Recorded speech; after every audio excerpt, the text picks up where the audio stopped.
గురుగ్రహ మార్పు. గురుగ్రహం అనగానే చాలామంది ఎక్సైట్ అయిపోతూ ఉంటారు. ప్రాస్పెరిటీ, గోల్డ్, స్థలాలు, భూములు, ఇళ్ళు అనేసి అంటూ ఉంటారు. బట్ యాక్చువల్గా గురుగ్రహం ఏం చేస్తారు? గురు భగవానుడు గనక మీ జన్మకుండల్లో ఎక్కడున్నారు అనేది ఇంపార్టెంట్.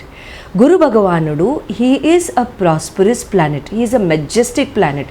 దేవగురు, భగవంతుళ్ళకే గురువు అని అంటాం.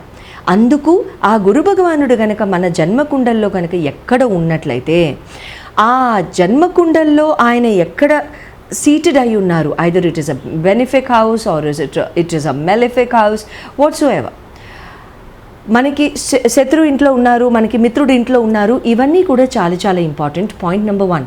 పాయింట్ నెంబర్ 2 వచ్చేసేసి గురు భగవానుడు ఎక్కడ ఉంటే ఏ హౌసెస్ని కనుక ఆస్పెక్ట్ చేస్తే ఆ పర్టిక్యులర్ ఆస్పెక్ట్ని మీ జీవితంలో పెంచుతారు. గురు గ్రహం does not mean only prosperity. నేను ఇది ఎన్నోసార్లు చెప్పాను. బట్ గురుగ్రహం యొక్క బలాన్ని పెంచుకోవచ్చు. అట్ ద సేమ్ టైం గురుగ్రహం యొక్క బలం పెంచుకునేటప్పుడు అసలు వెల్ ప్లేస్డే కాదు, మెలిఫిక్ హౌస్లో ఉన్నారు, శత్రువు ఇంట్లో ఉన్నారు. అటువంటప్పుడు మీరు గురుబలం పెంచుకునేటప్పుడు ఏ పర్టిక్యులర్ రెమెడీస్ చేస్తే మీ గురుబలం పెరగడానికి మీకు సహాయపడుతుంది అనేది చేయాలి. జెనరిక్గా అన్ని రెమెడీలు చేస్తే అది పనికిరాదు.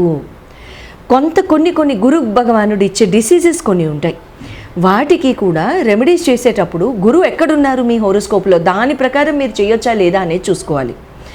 అలా గనక చేసుకోకుండా గనక జెనరిక్గా గనక మనం చేసుకుంటూ గనక వెళ్ళిపోయినట్లయితే అది మళ్ళీ మనకి బ్యాక్ ఫైర్ అవ్వడానికి అవకాశాలు వస్తూ ఉంటాయి. సో ఇక్కడ గురు భగవానుడు, ఇక్కడ మనం ఎన్ని గురు భగవానుడి యొక్క ప్రక్రియలు చేసినా, మనం ప్రాసెసెస్ చేసినా, మన రెమెడీస్ చేసినా మనకి ప్రాస్పెరిటీ పెరగట్లేదు, మనకి ప్రాపర్టీ పెరగట్లేదు, మన గ్రహయోగం రావటం లేదు.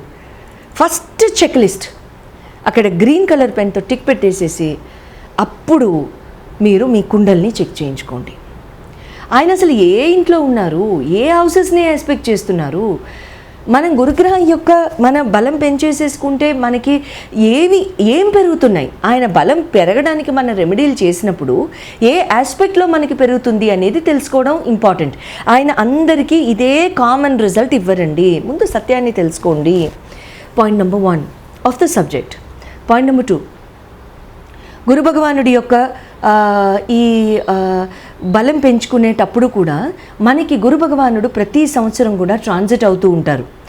అదే రకంగా ఇప్పుడు సూపర్ ఎగ్జాల్టేషన్ మోడ్లో గురు భగవానుడు వెళ్ళిపోతున్నారు. ఎగ్జాల్టరేటెడ్ మూవ్మెంట్ అని అంటాం. It is a very bad phase of planet Jupiter. Unfortunately సంవత్సరానికి 3 రాసులు మారిపోతున్నారు. ఆయన ఒక్క రాశి మారితేనే తట్టుకోవడం కష్టం. ఆయన 3 మారితే ఇంకెట్లా తట్టుకుంటుంది ప్రపంచం? అందుకనే ఇన్ని హల్చల్ అనమాట. Like seeing a volatility in the stock market, seeing a volatile share market, seeing volatility in terms of metals, gold, petroleum, diesel, mining, industries, హల్చల్, గవర్నమెంట్ డెసిషన్స్, పబ్లిక్ పైన అసర్, పబ్లిక్ మీద పడే ఆ ఎఫెక్ట్స్ కానివ్వండి, ఇవన్నీ కూడా మనం ఏ రకంగా చూస్తున్నాము అనేది మనం లాస్ట్ ఇయర్ నుంచి చూస్తుంది. లాస్ట్ ఇయర్ ఫర్ ఎగ్జాంపుల్ అక్టోబర్లో గురుగ్రహం మారినప్పుడు నవంబర్ వరకు ఒక 25 days వరకు కూడా కర్కాటకంలాకి ఆయన వచ్చినప్పుడు we have seen a great volatility in terms of metal స్ప్లర్జ్. Gold and silver ఇప్పటికీ కూడా ప్రపంచాన్ని ఇంకా కూడా అటు ఇటు పైకి కిందికి ఆ వాలటాలిటీ అనేది ఉంది. నేను డిసెంబర్లో అనాలిసిస్ చేసి చెప్పినప్పుడు అప్పుడు కూడా చెప్పాను, in terms of silver and gold there will be a great volatility until June 30th. చాలా మూమెంట్ ఉంటుంది. After June 30th there will be more volatility అని మనం చెప్పుకున్నాం. సో ఈ రకంగా కనుక మనం చూసినట్లయితే ఇప్పుడు గురు భగవానుడి యొక్క ట్రాన్సిట్ ఇప్పుడు June 2వ తారీఖు మళ్ళీ మిథునంలోకి వచ్చిన గురు భగవానుడు ఇప్పుడు కర్కాటకంలోకి June 2వ తారీఖు మళ్ళీ ప్రవేశించి అక్టోబర్ 31 వరకు కూడా ఆయన అక్కడే ఉంటారు. అంటే July, August, September, October 4 months, ఈ 4 నెలలు కూడా అక్కడ ఆయన ఉన్నప్పుడు అక్టోబర్ 31st నుంచి మళ్ళీ సింహరాశిలోకి వెళ్ళిపోతారు. సో సంవత్సరంలో 3 రాశులు. Super exalted movement, not really a great movement of planet Jupiter. ఈ ప్లానెట్ జూపిటర్ యొక్క మూవ్మెంట్స్ మూలాన ప్రపంచంలో జరిగేవి ఏంటి? Let's not discuss any other way, but let's discuss with regards to common public. Metal స్ప్లర్జ్ మళ్ళీ ఉంటుంది, మెటల్స్ ఇంక్రీజ్ మళ్ళీ ఉంటుంది, and gold and silver will increase drastically. తర్వాత ఇంకొకటి ఏంటంటే జూన్ 30th వరకు ఒక రకంగా ఇంక్రీజ్ అయ్యి June 30th తర్వాత ఇంకో రకమైన స్ప్లర్జ్ అండ్ ఇంకో రకమైన మూవ్మెంట్ అండ్ ఇంకో రకమైన వాలటాలిటీ ఆఫ్టర్ June 30th ఖచ్చితంగా చూస్తుంది. అయితే రాహు భగవానుడు June 30వ తారీఖు నక్షత్రం మారి ధనిష్ఠలోకి ప్రవేశించిన తర్వాత జరిగే మార్పులు ఇంకొంచెం డిఫరెంట్గా ఉంటాయి. సో ఇక్కడ ఏమవుతుంది అని అంటే గురు భగవానుడి యొక్క మార్పు మూలాన in terms of health, in terms of any ailments కానివ్వండి, ప్రపంచంలో కాస్త మార్పులు రావడం లాంటివి జరుగుతూ ఉంటాయి. అంటే ఎయిల్మెంట్స్ ఏమన్నా బయటికి రావడం, కొత్త రకమైన ఏదైనా ఒక ఎయిల్మెంట్ బయటికి రావడం వరల్డ్లో, దాన్ని మళ్ళీ ఇంకేదైనా అయిపోతుందా, ఏదైనా అయిపోతుందా, ఒక ముక్క చెప్పంగానే ఇలా దాన్ని ఎక్స్పాండ్ చేసేసేసి దాన్ని ఒక రెయిన్బో గీసేసేసి చేయకండి. ఎందుకంటే అటువంటివి ఏమైనా వచ్చినప్పుడు గురు భగవానుడి యొక్క సహాయ సహకారాలు అందుతాయి, నో ప్రాబ్లం.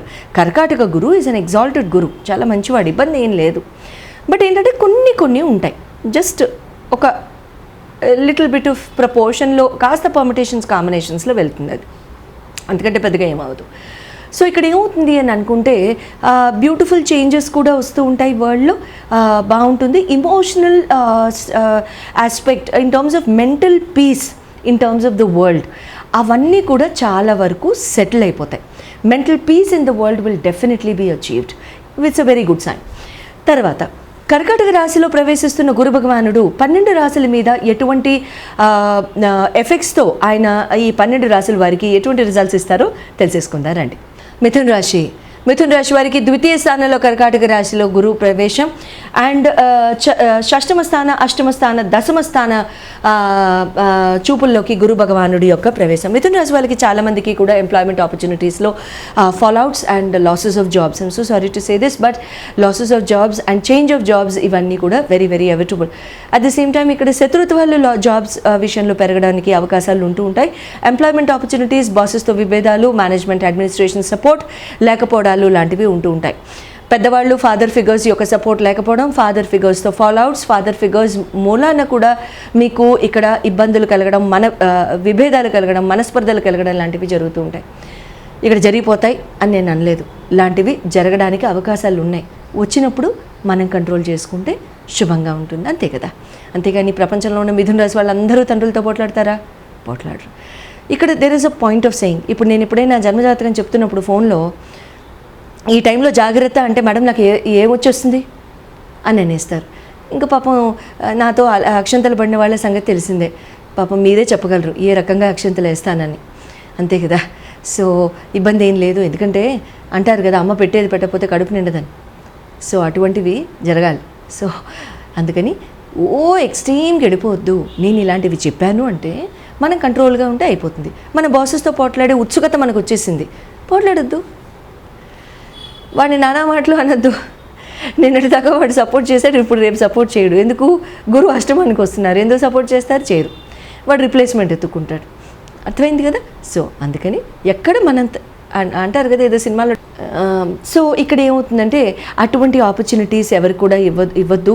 అండ్ దశమ స్థానంలో గురువు కాబట్టి అక్కడ ఆపర్చునిటీస్ వస్తాయి, కానీ కొంతమంది హఠాత్తుగా రెసిగ్నేషన్స్ ఇచ్చేస్తూ ఉంటారు. దశమ స్థాన గురువు ఉన్నట్టు టాక్ అని పీకేస్తారు, పర్మనెంట్ హోమ్ సెటిల్మెంట్ ఇచ్చేస్తారు.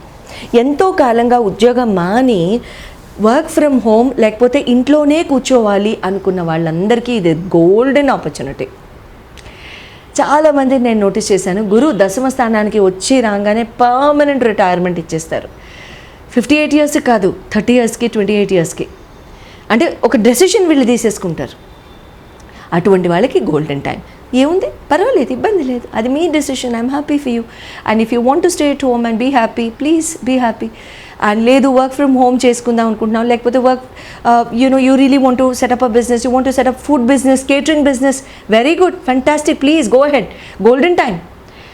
స్వీట్స్ బిజినెస్, నూనెలో దేవేసిన పదార్థాలు, బిర్యానీలు, జాయింట్లు, లేకపోతే food joints, excellent, beautiful businesses. So ఇటువంటివన్నీ కూడా వీళ్ళందరికీ కూడా చాలా చాలా యోగిస్తాయి. సో ఈ గ్రహచార రీత్యా మీరు కనుక మీ జన్మజాతకాన్ని కనుక మీరు చెప్పించుకుందామని అనుకుంటే కనుక ఎట్టి పరిస్థితుల్లోనూ మీరు స్క్రీన్ మీద డిస్ప్లే చేయబడ్డ నంబర్స్కి కాల్ చేసి మీ జన్మజాతక రీత్యా ఏ డేట్స్లో కొంచెం కేర్ఫుల్గా ఉంటే బాగుంటుందో తెలుసుకోండి. ఎందుకంటే నేను ఎంతోమందిని చూస్తాను, ఎంతోమందిని. I must have inspected like thousands of horoscopes in my career. Thousands of కెరియర్స్లో చేతులు కాలేక ఆకులు పట్టుకోవడం లాంటిది ఇది. చాలా బాధ వేస్తుంది. కరెక్ట్గా ఈ డేట్ చెప్పి ఈ డేట్లోనే ఉద్యోగానికి మీరు రాజీనామా చేయండి అని బాస్ ఫోర్స్ చేశాడా అని నేను అడిగిన ప్రశ్నకి అదే రాత్రి ఫోర్స్ చేశాడని చెప్తారు. అంతా అయిపోయాక నా దాకా వచ్చిన తర్వాత నేను ఇంకేం చేయలేనండి. ప్లీజ్ ఒక చిన్న హెడ్స్ అప్ రాగానే, ఇప్పుడు గబుక్కున్న మనకు జలుబో దగ్గో వచ్చిందంటే ఏమనుకోవద్దు. బ్యూటిఫుల్ డాక్టర్స్ మన చుట్టూ ఉన్నవాళ్ళు, lovely doctors with a lot of care and attention, lot of good hearts are there in the society. Beautiful doctors I watch day in and day out and who not even in my domain, in other domains also, there are lovely people. But ఇంత నొప్పి రాగానే వాళ్ళ దగ్గరికి పరిగెత్తి వాళ్ళకి కంగారు పెట్టి మనం కంగారు పడిపోతూ ఉంటాం. వాళ్ళకు కూడా తలనొప్పి తెప్పించేసేస్తూ ఉంటాం ఒక్కొక్కసారి మనం అడిగే పిచ్చి ప్రశ్నలకి. అటువంటి వాటిల్లో మన శ్రద్ధ చూపించినప్పుడు మన డెస్టినీ మనం ఉంటేనే అది ఉంటుంది. దీనిలో ఎంత శ్రద్ధ వహించాలి? ఇది చూపించుకోవడానికి భయం ఏంటి, పరువు ఏంటి, ప్రతిష్ఠ ఏంటి, పక్కింటోడేంటి, ఎదిరింటోడేంటి? ఒక్కొక్కసారి మనం ఏం మిథ్యలో బతుకుతున్నాం అనేది కనుక చూసుకున్నట్లయితే అది మనకే ఆన్సర్ లేని క్వశ్చన్లు మనమే వేసేసుకుంటున్నామా అనిపిస్తూ ఉంటుంది. జాతకాలంటే అది భయపెట్టేవి కావు. జాతకాలంటే it's a torch light for life. చదువు ఎందుకు చదువుకుంటాం? జ్ఞానం రావడానికి చదువుకుంటాం. రేపటి రోజు ఉపయోగపడుతుందని చదువుకుంటాం. ఇదెందుకు చెప్పించుకుంటాం? రేపటి రోజు ఏమన్నా చిన్న గుంట ఎక్కడో వస్తుందని అనుకుంటే ఇవాళే మన జాతకాలు ఎప్పుడో పోయింది కరోనా, ఇప్పటికీ మాస్కులు వేసి తిరుగుతున్నారు. ఏ అంత భయమే? అసలు మాస్క్ వేసుకోవాల్సింది దేనికి? All the very best and good luck.